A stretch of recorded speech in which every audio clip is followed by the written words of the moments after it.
Welcome, family and friends. From this beautiful place, we take ourselves out of the usual routines of daily living to witness a very special moment in the lives of Rob and Safa.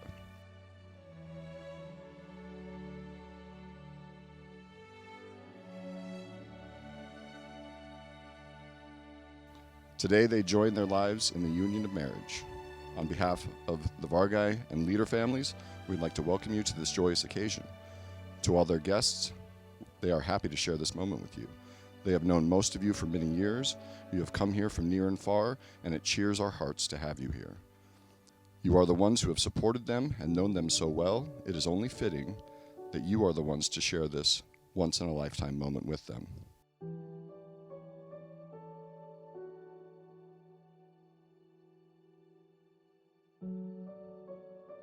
We will begin with a prayer. O my Lord, these two bright souls are wedded in thy love, conjoined in servitude to thy holy threshold, united in ministering to thy cause.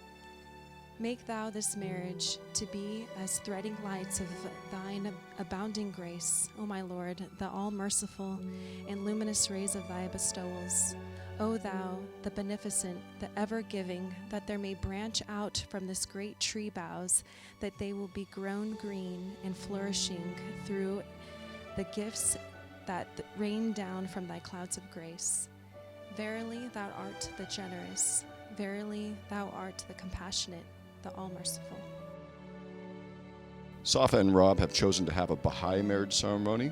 The principle of a Baha'i marriage requires that both sets of parents consent to the marriage of the man and woman concerned.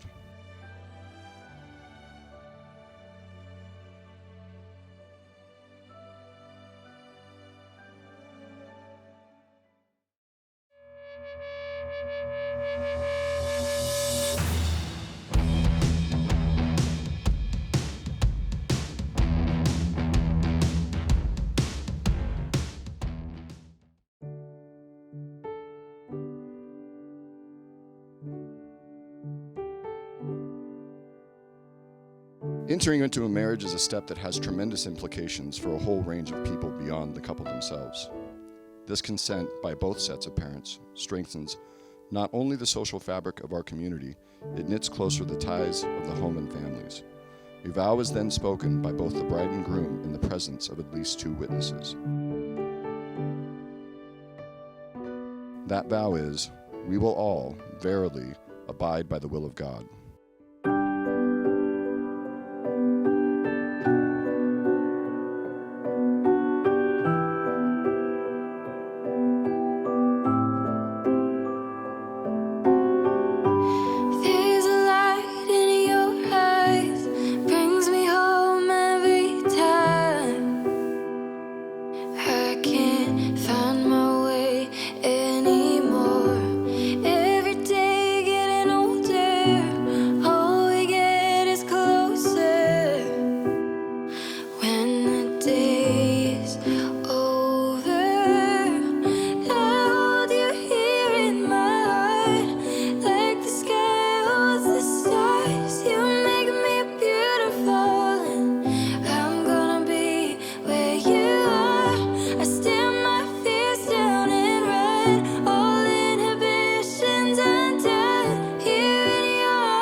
With this ring, you promise to accept each other's imperfections and appreciate all that makes you unique and beautiful. Now take each other's hands and recite together, we will all verily abide by the will of God. We will all verily abide by the will of God. I now pronounce you husband and wife. You may kiss your bride, Rob.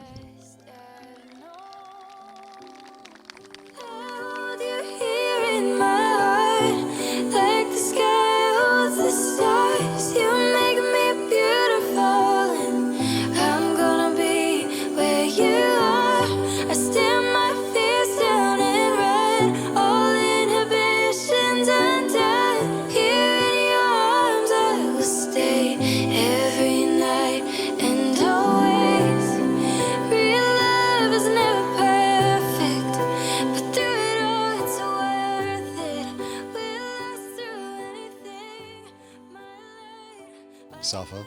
I don't have time to tell you all the reasons I love you, because the sun would set and all of our guests would leave way before I'd finish. But I must say, I love how your smile will brighten my day. I love your sense of humor. I love the way you seem to float and march to the offbeat of your own drum. You are selfless, empathetic, and punctual, qualities I know nothing about, but will hopefully absorb from being with you. Because of you, I smile easier and laugh harder. You enrich my life, and I promise to do the same for you.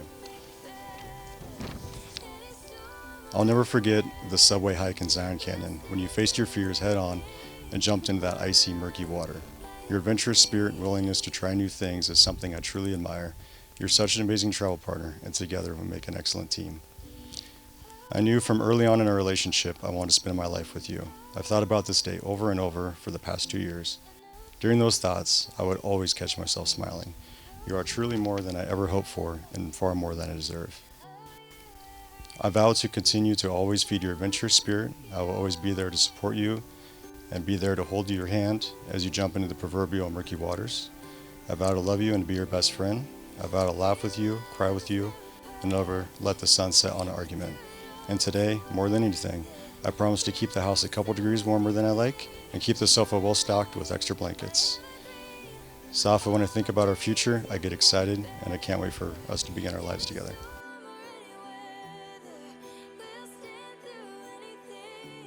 Rob, I can't believe I'm standing here today, mainly because when we met for our first date at the coffee shop, you were late and you forgot your wallet.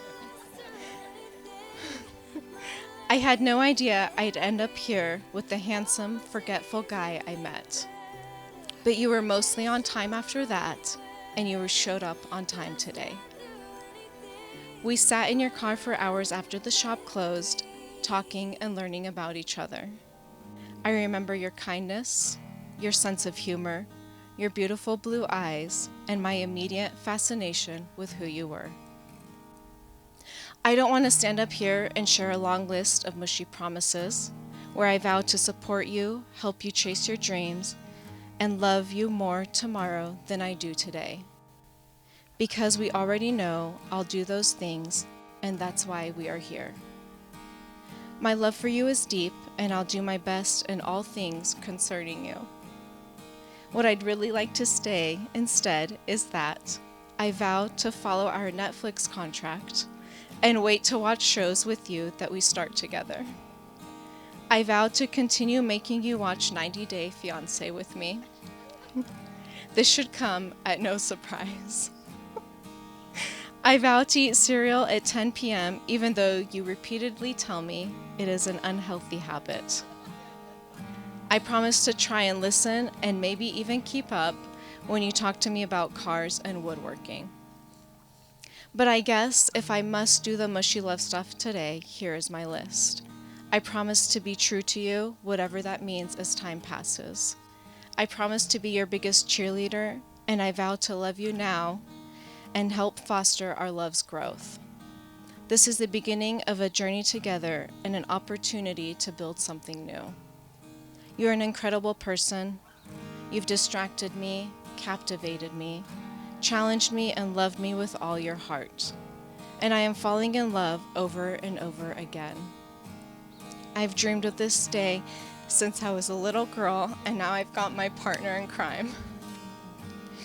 I love your kindness, your sense of humor, your love for adventure and travel, and the love you have for your family and mine. I finally found someone I was truly proud to bring home and introduce to my parents.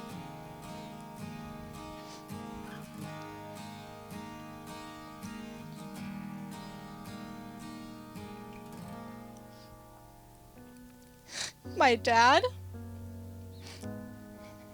used to tell me I will never find a husband who will put up with my hair routine. After I introduced you to my parents, one of the first things my dad asked was if you knew how long it takes to do my hair. During our lives, I know we'll experience loss, reasons to cry, and reasons to laugh. But I'm glad I get to call you my friend, my support, and my husband, no matter what life throws at us. I love you.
All right, good evening, everybody, and I appreciate all of you coming out. What an amazing ceremony today. It was absolutely beautiful. You guys did an incredible job.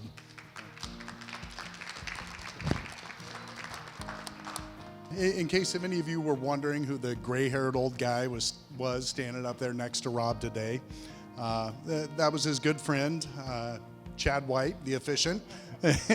And Chad did an incredible job today. And yeah, give Chad a hand.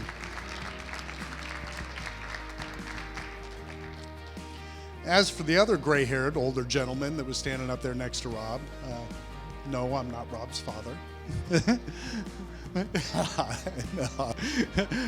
I get that often with Rob. I'm Rob's good friend, Pat, and I've known Rob for about the last 10 years. So I actually became friends with Rob when he called me one day and informed me that he was moving into my house, and we've been really good friends ever since. So you see, well, Rob and I both grew up in Oregon, grew up in the same town. We didn't actually know each other back when we lived in Oregon. It wasn't until I moved away and moved down to Arizona that Rob started hanging out with some of our close friends.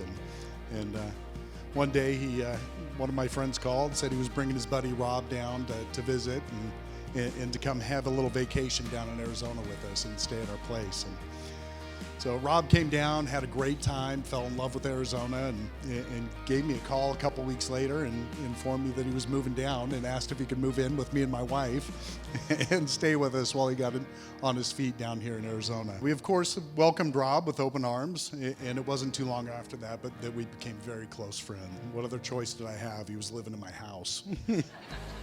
So it turned out that Handsome Rob, as his close friends know him, was one of those annoying friends that we all have that always seems to make you feel like you don't quite have your life together.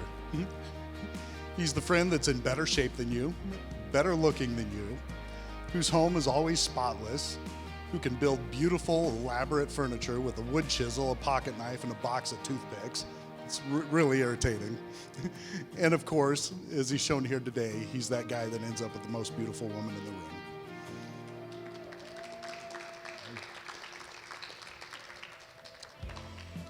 So Rob is a driven, strong-willed, independent guy and has done an incredible job of building a career and a life for himself down here in Arizona.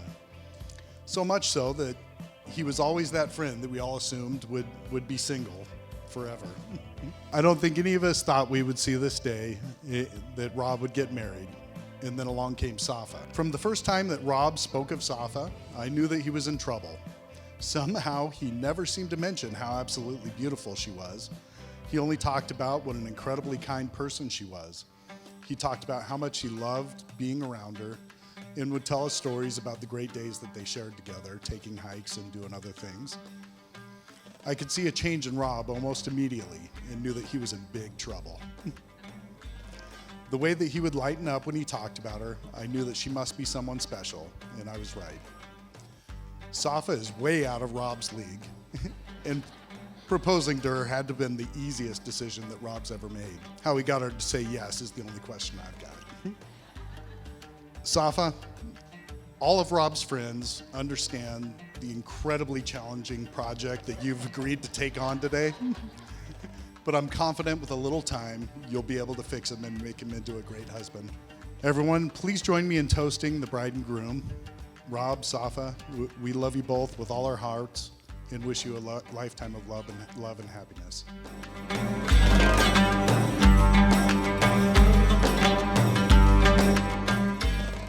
First of all, thank you everyone for being here.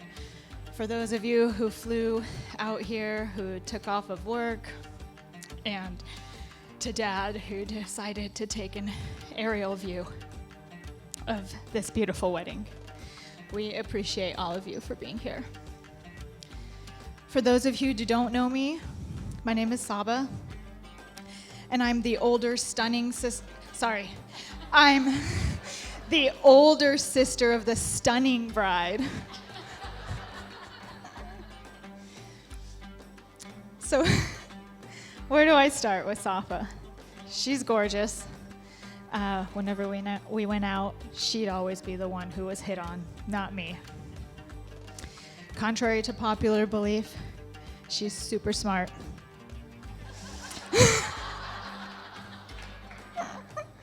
I mean, the avocado issue we just won't bring up, okay?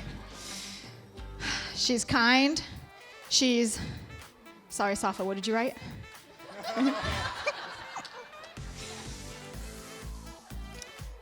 Sisterhood is probably one of the most complicated relationships to describe. I mean, watching my own 3 kids fight all day long, I just wonder how we made it through.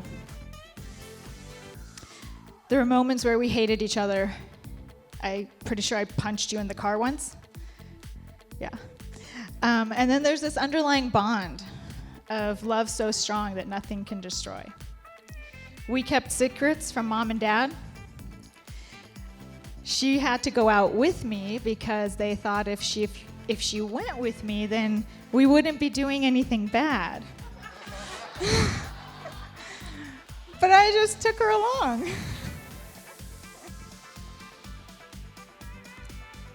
I also called her for many things. You were the first person I called for a lot. I also believe that I'm duty-bound to tell some embarrassing stories too, but I'm going to skip that because girls are just as gross as boys.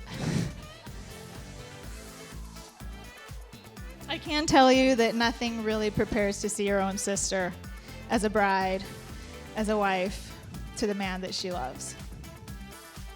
I never really thought she was actually going to get married, which is funny because she said the same thing about me. But seeing her beside her groom, it becomes evidently clear that they are meant for each other.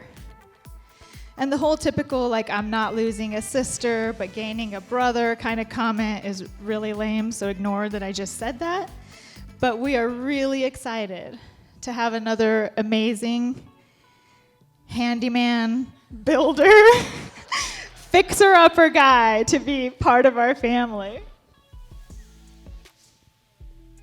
Rob, I'm really delighted to have you be welcomed into our family. And I hope you're just as excited because you got 3 little ones who love seeing you every time you come over. You guys have already dealt with some difficult things in your relationship, cancer, death, and you guys are still here, coming out stronger. And for the rest of your marriage, that's completely in your control. It's really useful to listen to the advice of our parents or perfectly married couples like me and Josh. But listen to yourself above all. You're going to know your relationship the best. What works for others might not work for you. And everyone believes that they have the secret to a perfect marriage, but there is no secret and there is no perfect. People have flaws and relationships have flaws. So take that into account, absorb it all, and then follow the path that you think is right for you in your relationship. You're going to make mistakes, and you use that as your learning experience. And with that said, I'd like everyone to please raise a glass. I'd like to make a toast to Rob and Safa. I wish you guys a lifetime of happiness and fun. And may the road be long and the party never end.